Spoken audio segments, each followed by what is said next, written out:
Halo semuanya, saya Arin dari tim Trust and Safety untuk Google Play Indonesia. Senang sekali bisa bertemu lagi dengan teman-teman di sini.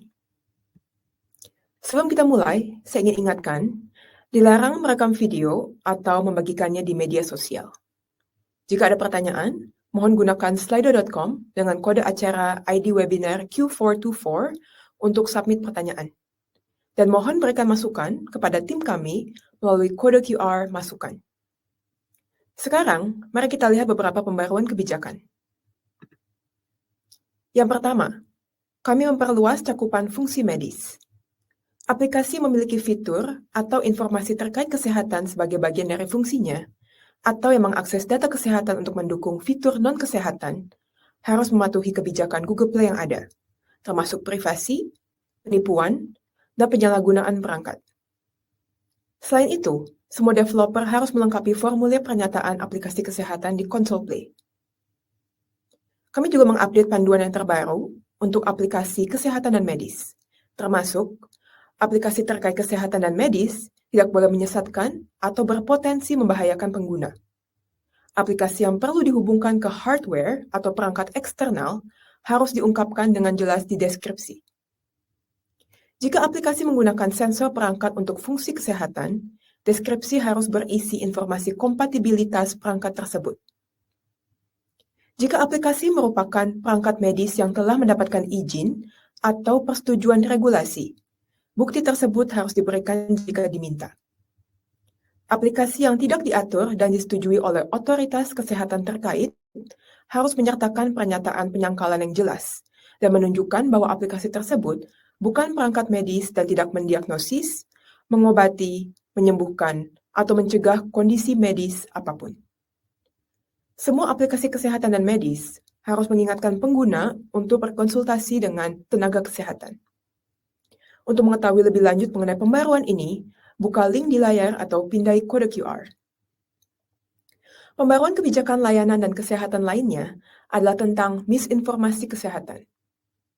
Untuk lebih memahami kebijakan tersebut, kami menambahkan pelanggaran umum lain yang menampilkan gambar, di mana aplikasi disebut memiliki kemampuan menyembuhkan kanker. Google Play menganggap hal ini sebagai klaim terkait kesehatan dan medis yang dapat menyesatkan pengguna. Anda bisa buka link di layar atau pindai kode QR untuk detail lebih lanjut. Berikutnya, perangkat medis yang terregulasi kini dapat mengakses dan menggunakan data Health Connect, asalkan perangkat tersebut mematuhi semua peraturan yang berlaku dan mendapatkan izin eksplisit dari pengguna untuk menggunakan data tersebut untuk keperluan yang disetujui regulasi. Dilarang mentransfer, menjual, atau menggunakan data pengguna dengan produk atau layanan apapun yang mungkin memenuhi syarat sebagai perangkat medis, tanpa regulasi yang tepat dan izin atau persetujuan yang diperlukan. Izin eksplisit dari pengguna harus diberikan untuk penggunaan data tersebut. Lihat link di layar atau pindai kode QR untuk mengetahui lebih lanjut. Pembaruan lainnya adalah di halaman proses penegakan kebijakan mengenai penggunaan kode pihak ketiga.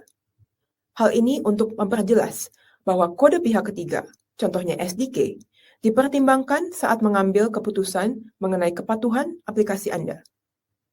Sebagai developer, Anda bertanggung jawab untuk memastikan bahwa kode pihak ketiga yang digunakan di aplikasi Anda dan praktik pihak ketiga tersebut mematuhi semua kebijakan program developer Google Play.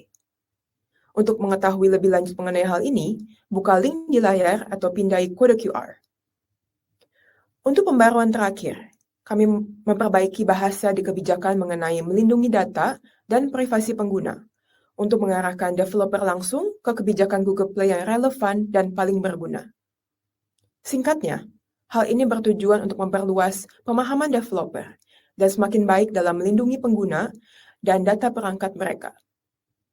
Khususnya, semua aplikasi harus mematuhi semua kebijakan program developer Google Play, termasuk kebijakan data pengguna dan perangkat, seperti data pengguna, izin dan API yang mengakses informasi sensitif, spyware, dan persyaratan SDK. Anda bisa baca lebih lanjut tentang pembaruan ini dengan membuka link atau memindai kode QR. Untuk memastikan Anda tidak melewatkan pengumuman kebijakan kami, buka link atau pindai kode QR yang terlihat di layar ini. Kami buat halaman ini untuk membantu Anda mendapatkan info terbaru terkait beberapa update kebijakan baru dan penjelasan yang terbaru. Kami juga menyertakan pengingat penting untuk memastikan Anda tidak melewatkan apapun. Sekarang mari kita lihat beberapa batas waktu mendatang. Untuk kebijakan yang mungkin membuat developer perlu lebih banyak waktu untuk mematuhinya, kami telah memberikan pemberitahuan lebih awal kepada Anda. Untuk melihat daftar lengkap pembaruan kebijakan terkini, buka link di layar Anda. Sebaiknya, tinjau pembaruan kebijakan ini dengan cermat, karena boleh jadi salah satu pembaruan ini mempengaruhi aplikasi Anda. Kita akan membahas beberapa praktik terbaik dan pengingat penting untuk membantu Anda membuat aplikasi yang mematuhi kebijakan dan melindungi akun developer. Oktober lalu, kami mengumumkan kebijakan izin foto dan video.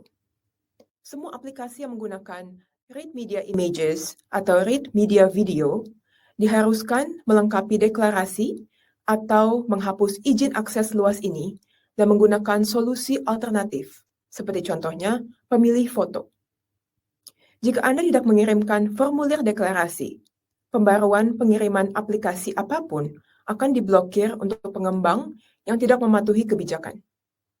Jika Anda memerlukan lebih banyak waktu untuk mematuhi kebijakan ini, Anda bisa memulai self-extension yang terdapat di Console Play hingga tanggal 22 Januari 2025. Pada tanggal 28 Mei 2025, semua pengembang diharapkan mematuhi kebijakan secara penuh, termasuk mereka yang meminta perpanjangan. Aplikasi apapun yang tidak mematuhi persyaratan dapat dihapus dari Google Play. Anda bisa baca lebih lanjut tentang kebijakan ini dengan memindai kode QR atau mengunjungi tautannya. Menjelang akhir tahun, kami telah mengumpulkan sejumlah pelanggaran kebijakan teratas tahun 2024 yang mencakup kredensial login, fungsi rusak, perilaku menipu, dan data pengguna. Kita akan diskusikan kebijakan ini dan memberikan Anda contoh dan tips bermanfaat. Yang pertama adalah kebijakan kredensial login. Penegakan kebijakan akan dilakukan untuk aplikasi yang tidak memiliki kredensial login, terutama aplikasi dengan konten berpenghalang. Jika aplikasi Anda dilindungi oleh opsi login, harap berikan kredensial login yang akurat. Ingat, sebelum mengirimkan aplikasi, Anda harus memberikan akun demo aktif, informasi login, dan semua referensi lain yang diperlukan untuk meninjau aplikasi Anda di halaman kebijakan, lalu Anda masuk ke bagian konten aplikasi. Ini semua terdapat di Console Play. Berikutnya, jika Anda sudah memberikan semua kredensial ini sebelumnya, periksa ulang untuk mengetahui apakah kredensial tersebut masih valid dan berfungsi. Jika tidak dapat memberikan kredensial ini, Anda bisa mengirimkan link video yang berisi cara login ke aplikasi Anda kepada tim banding atau appeal kami. Dan yang terakhir, pastikan juga bahwa informasi kontak Anda yang dipakai di Console Play sudah benar, supaya Anda bisa menerima informasi terbaru dan pemberitahuan penting dari kami. Perlu diketahui bahwa Anda dapat menambahkan hingga 5 petunjuk. Berikut beberapa hal penting yang perlu diingat saat menambahkan petunjuk untuk akses aplikasi. Jika kredensial login Anda tidak dalam bentuk numerik atau alfanumerik, misalnya kode QR atau kode batang atau barcode, buat URL statis dan upload ke Console Play.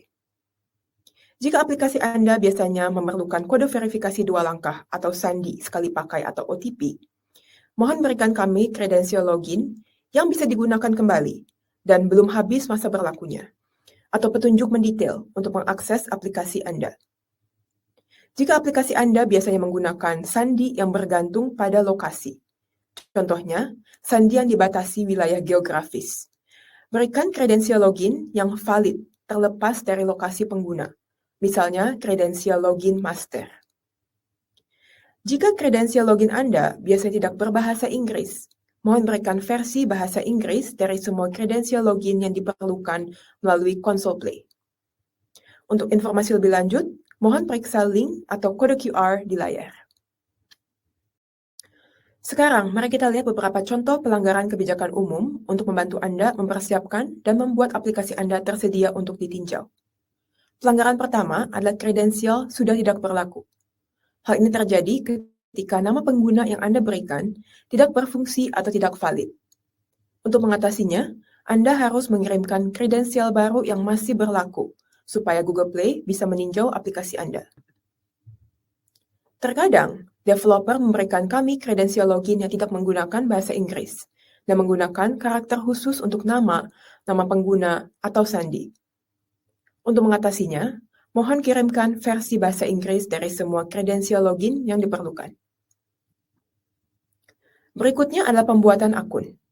Terkadang, peninjau aplikasi kami terhalang oleh permintaan penyelesaian pembuatan akun, seperti contoh di sini.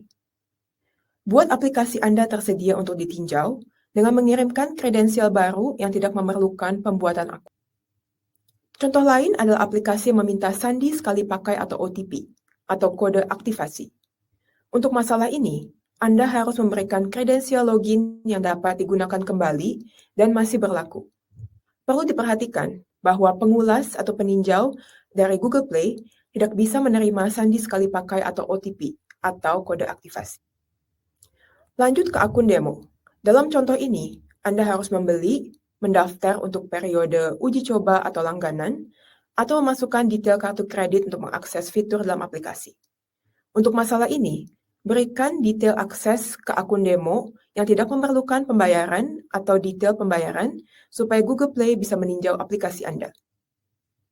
Contoh lainnya adalah ketika login dibatasi berdasarkan wilayah. Masalahnya di sini adalah kredensial login dibatasi berdasarkan lokasi atau wilayah geografis tertentu.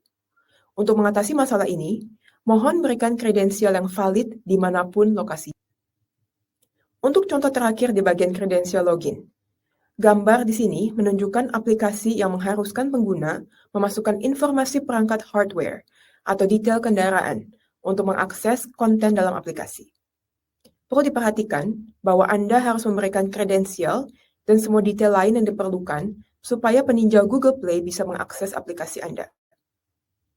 Semoga semua contoh dan tips ini memberikan Anda pemahaman lebih dalam tentang kebijakan kredensial login kami. Topik berikutnya adalah kebijakan terkait fungsi rusak atau broken functionality. Jika aplikasi Anda tidak bekerja, menutup secara paksa, tiba-tiba berhenti beroperasi, atau tidak berfungsi sebagaimana mestinya, perilaku ini dianggap melanggar kebijakan. Berikut salah satu contohnya, di mana aplikasi tidak dapat diinstal. Contoh lainnya termasuk aplikasi yang dapat diinstal tetapi tidak bisa loading karena alasan tertentu. Dan juga aplikasi yang bisa loading tetapi menjadi tidak responsif ketika Anda mulai menjelajahi aplikasi. Topik berikutnya akan kita bahas adalah kebijakan terkait perilaku menipu. Sebagai aturan umum, kami tidak mengizinkan aplikasi yang mencoba menipu pengguna atau memfasilitasi perilaku tidak jujur, termasuk fungsi yang mustahil. Dari sejumlah kategori yang tercakup dalam kebijakan ini, mari kita bahas 3 aspek berikut. Yang pertama, klaim menyesatkan. Yang kedua, memfasilitasi perilaku tidak jujur. Dan yang terakhir, transparansi perilaku. Mohon buka link atau pindai kode QR untuk mengetahui daftar lengkap kategori dan penjelasan mendetail mengenai kebijakan ini secara keseluruhan. Mari kita bahas kategori pertama, yaitu klaim menyesatkan. Kami tidak mengizinkan aplikasi yang berisi informasi atau klaim yang menyesatkan atau palsu, termasuk dalam deskripsi, judul, ikon, dan screenshot. Contoh pelanggaran umum. Aplikasi yang memberikan pernyataan tidak benar tentang atau tidak dengan jelas dan akurat mendeskripsikan fungsinya. Contohnya, aplikasi yang mengklaim sebagai game balapan dalam deskripsi dan screenshot, tetapi sebenarnya adalah game block puzzle yang menggunakan gambar mobil. Contoh lain adalah aplikasi yang mengklaim sebagai aplikasi antivirus, tetapi hanya berisi panduan teks yang menjelaskan cara menghapus virus. Aplikasi yang mengklaim fungsi yang tidak mungkin diimplementasikan, seperti contohnya aplikasi pembasmi serangga, meskipun dimaksudkan sebagai prank, klaim palsu, lelucon, dan sebagainya. Aplikasi yang dikategorikan dengan tidak benar, termasuk tetapi tidak terbatas pada rating aplikasi, atau kategori aplikasi. Aplikasi yang berisi konten yang terbukti menipu atau salah yang dapat mengganggu proses pemungutan suara. Aplikasi yang memberikan klaim palsu terkait afiliasi dengan entitas pemerintah atau menyediakan maupun memfasilitasi layanan pemerintah tanpa izin resmi. Dan terakhir, aplikasi yang memberikan klaim palsu sebagai aplikasi resmi entitas ternama. Kategori berikutnya adalah memfasilitasi perilaku tidak jujur. Kami tidak mengizinkan aplikasi yang membantu pengguna untuk menyesatkan orang lain atau memiliki fungsi yang menipu dengan cara apapun.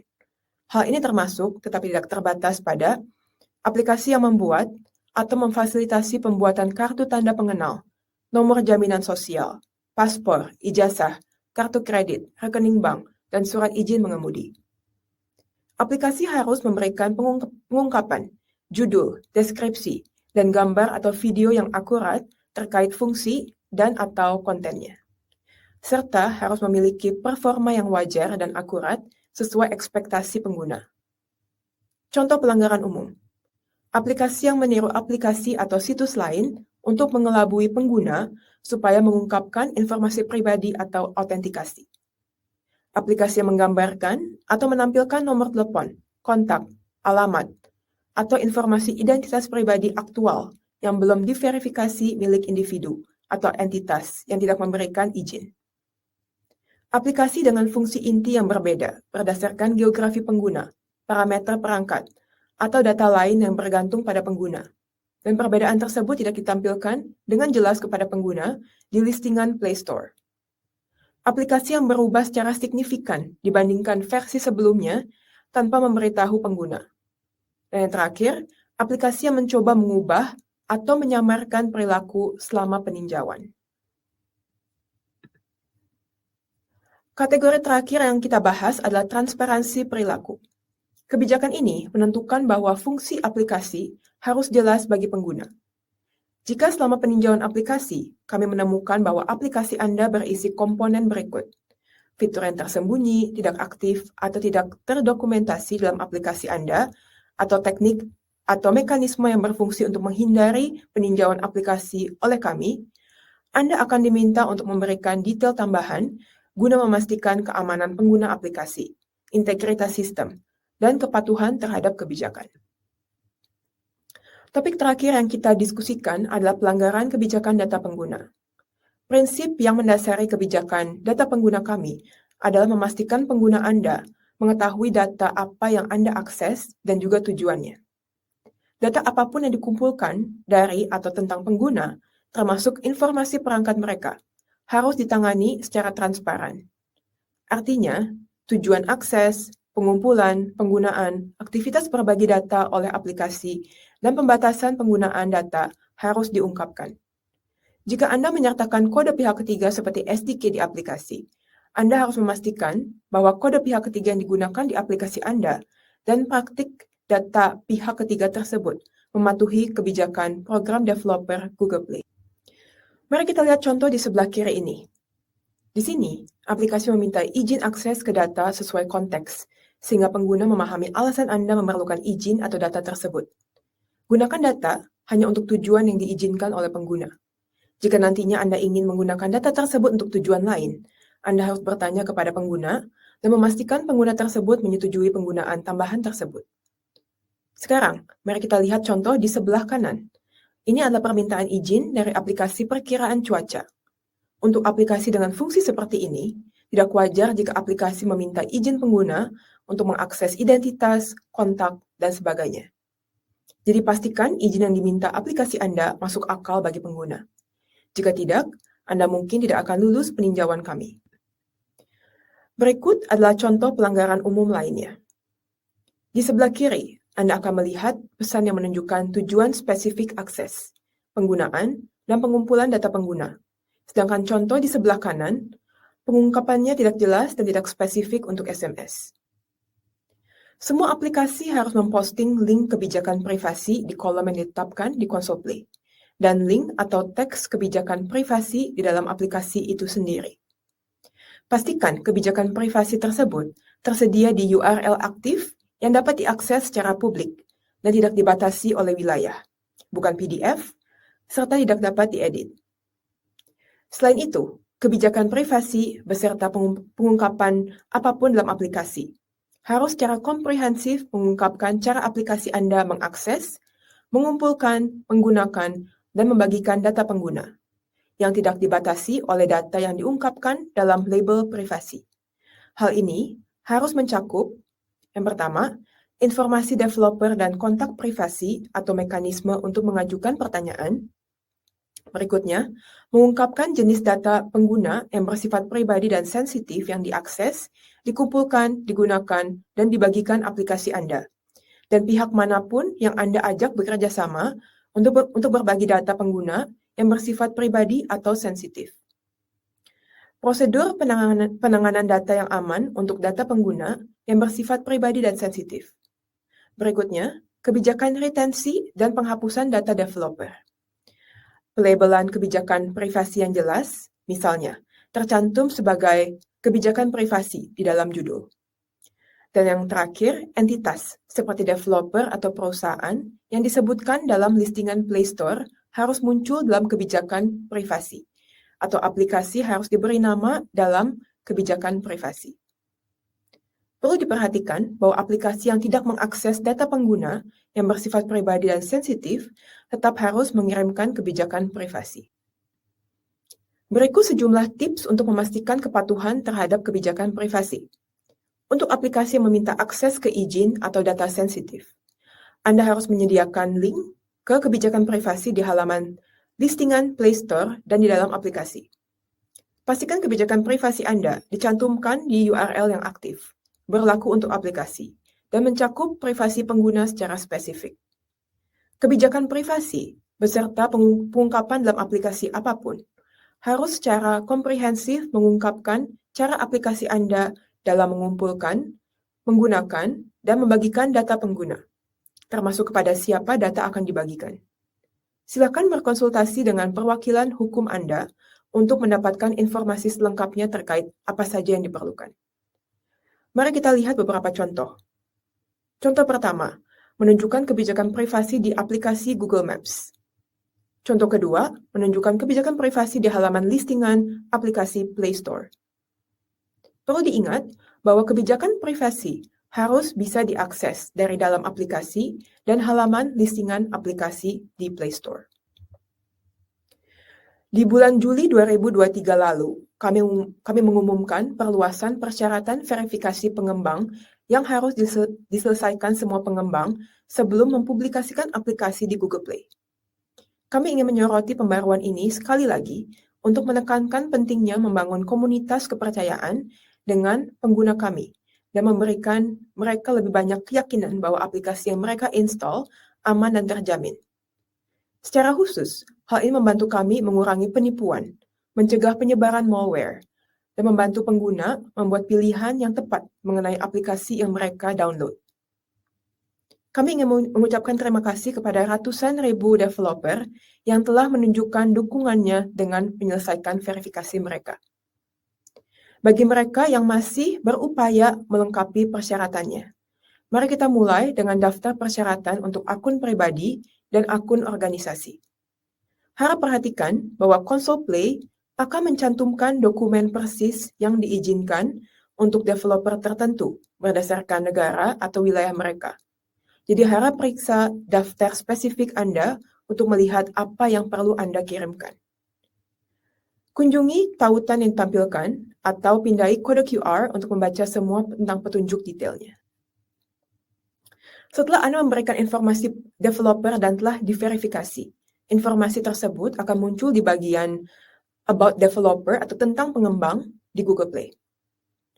Untuk akun pribadi, ini mencakup nama resmi mereka yang terverifikasi, negara diambil dari alamat terverifikasi mereka, dan alamat email pengembang terverifikasi ditampilkan di Google Play. Untuk akun organisasi, nama dan alamat resmi mereka yang terverifikasi, serta alamat email developer terverifikasi, dan nomor telepon developer mereka ditampilkan di Google Play. Ini adalah persyaratan dan tidak ada pengecualian. Jadi harap persiapkan secepatnya jika Anda belum mulai. Berikut beberapa hal yang perlu diingat saat Anda menyelesaikan verifikasi akun. Anda dapat memeriksa tenggat waktu di halaman detail di akun Console Play. Hanya pemilik akun yang bisa menyelesaikan proses verifikasi. Jika pemilik akun tidak bisa dihubungi lagi, mohon hubungi tim dukungan kami untuk mendapatkan batas waktu baru. Harap perhatikan bahwa developer yang tidak menyelesaikan verifikasinya sesuai batas waktu yang ditentukan, semua aplikasinya akan dihapus dari Google Play dan akun mereka akan dibatasi. Namun, data tersebut tidak akan dihapus, dan setelah Anda menyelesaikan verifikasi, data tersebut akan bisa dipulihkan di Google Play. Semua developer akan memiliki tenggat waktu spesifiknya masing-masing. Jika Anda memerlukan lebih banyak waktu, Anda bisa memberikan perpanjangan 90 hari di Console Play, segera setelah slot verifikasi dibuka, yaitu 60 hari sebelum batas waktu.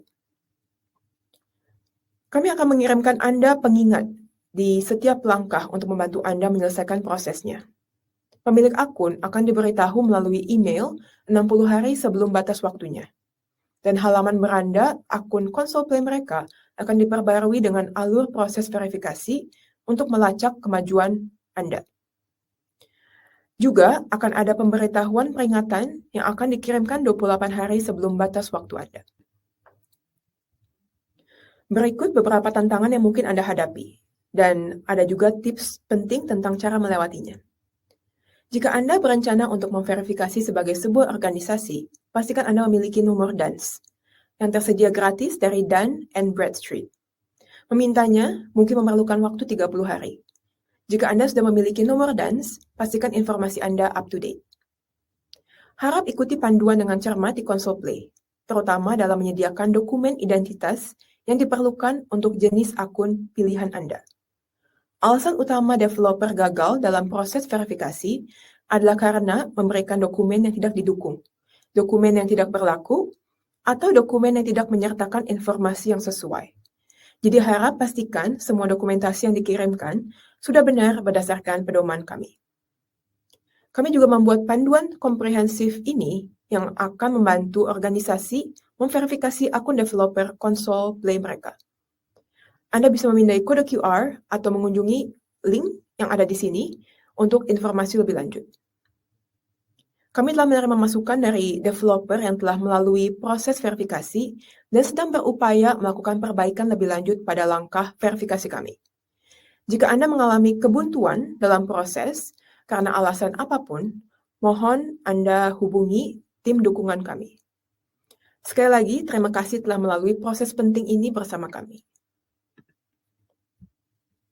Untuk topik berikutnya, kami ingin mengingatkan pentingnya mewaspadai email yang Anda terima.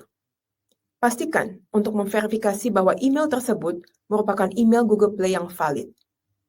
Seperti yang kita semua ketahui, phishing adalah upaya mencuri informasi pribadi atau membobol akun online menggunakan email, pesan, iklan, atau situs yang menipu dan terlihat serupa situs yang pernah Anda gunakan.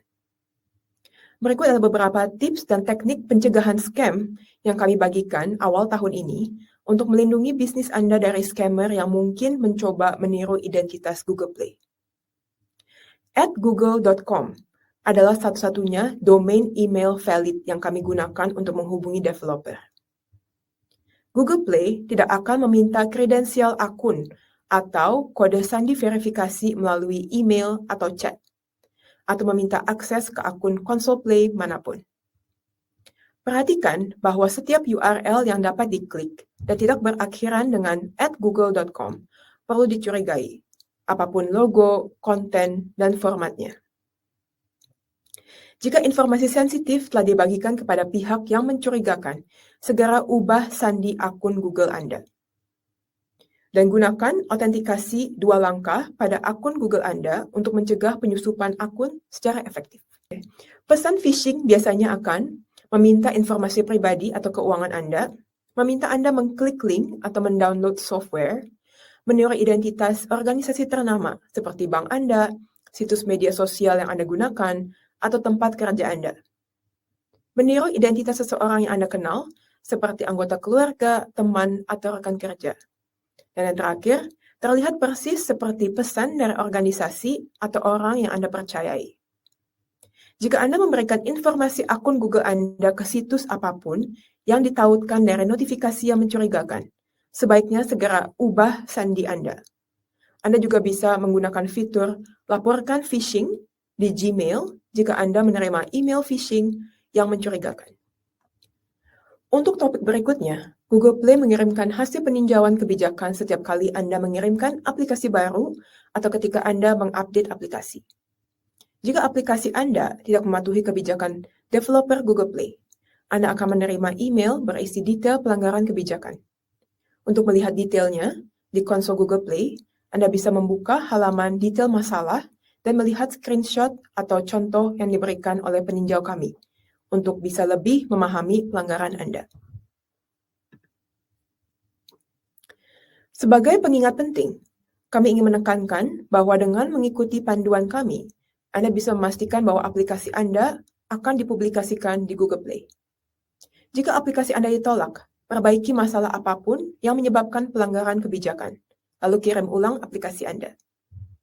Jika merasa ragu terkait pelanggaran kebijakan yang dikenakan untuk aplikasi Anda, ajukan banding atau appeal kepada tim banding kami untuk menyatakan ketidaksetujuan terhadap keputusan tersebut atau meminta klarifikasi lebih lanjut tentang kebijakan dan langkah berikutnya. Supaya Anda tidak melewatkan batas waktu kami, buka link atau pindai kode QR di sini. Kami buat halaman ini untuk memudahkan Anda memantau perubahan terbaru terkait kebijakan kami, termasuk kapan perubahan ini mulai berlaku, dan referensi untuk membantu Anda menyiapkan update aplikasi. Perlu diketahui bahwa semua tanggal di halaman ini ditampilkan dalam format tahun, bulan, dan hari. Karena kami memperbarui kebijakan kami secara berkala, kami himbau semua developer mengecek halaman ini secara berkala. Untuk batas waktu kebijakan yang lebih lama dari 3 bulan, Anda bisa lihat arsip kebijakan kami. Berikutnya adalah beberapa referensi bermanfaat yang bisa Anda rujuk saat membuat aplikasi yang mematuhi kebijakan. Jika prioritas utama Anda adalah membuat pengalaman aplikasi yang aman dan berkualitas, gunakan pelatihan gratis kami mengenai dasar-dasar kebijakan dan pembahasan mendalam seputar kebijakan. Kami juga menyediakan kursus yang dipilih secara khusus untuk semua developer di halaman g.co/playacademy/policy. Jika Anda memerlukan bantuan pemecahan suatu masalah, Anda bisa mendapatkan dukungan dari developer lain dan pakar Google bersertifikasi di komunitas bantuan developer Google Play, yaitu forum online kami. Buka komunitas melalui pusat bantuan kami. Untuk mempelajari lebih lanjut pembaruan kebijakan yang lama dan terbaru, Anda bisa tonton video Google Play Policy Bytes di channel YouTube Android Developers yang tersedia dalam 6 bahasa, dan versi bahasa Inggris mencakup 7 subtitle. Video ini memberikan penjelasan mengenai kebijakan secara mendalam, contoh screenshot ilustratif, dan juga rentang waktu penegakan kebijakan. Video Policy Bytes terbaru memiliki opsi yang baru untuk melihatnya, disertai track audio dalam bahasa Indonesia, Korea, atau Portugis Brasil. Cukup pilih opsi bahasa di pengaturan. Dan tentu saja, webinar kebijakan seperti yang Anda hadiri hari ini adalah saluran interaksi developer rutin yang dirancang untuk mengedukasi Anda terkait perubahan kebijakan mendatang. Di webinar ini, kami juga ingin bisa berinteraksi live dengan Anda melalui sesi tanya-jawab. Kebijakan kami didesain untuk menghadirkan aplikasi dan game Anda dengan aman ke miliaran orang di seluruh dunia. Mohon jelajahi pusat kebijakan developer Google Play untuk informasi tentang kebijakan kami. Pusat bantuan konsol Google Play resmi adalah tempat Anda untuk menemukan tips dan tutorial tentang cara menggunakan konsol Google Play. Dan juga Anda bisa menemukan jawaban lain atas pertanyaan umum atau FAQ. Mohon lihat juga beberapa referensi penting lainnya yang bisa Anda pelajari. Cukup sekian untuk sesi kali ini. Ini adalah semua konten yang ingin kami bagikan supaya Anda bisa mengikuti perkembangan update terkini. Semoga bisa bermanfaat bagi Anda. Sekarang saatnya untuk sesi tanya jawab. Mohon scan QR yang ada di layar dan gunakan event code ID webinar Q424 untuk memasukkan pertanyaan Anda. Kami hanya akan menjawab pertanyaan yang berhubungan dengan topik kebijakan yang kita bahas hari ini.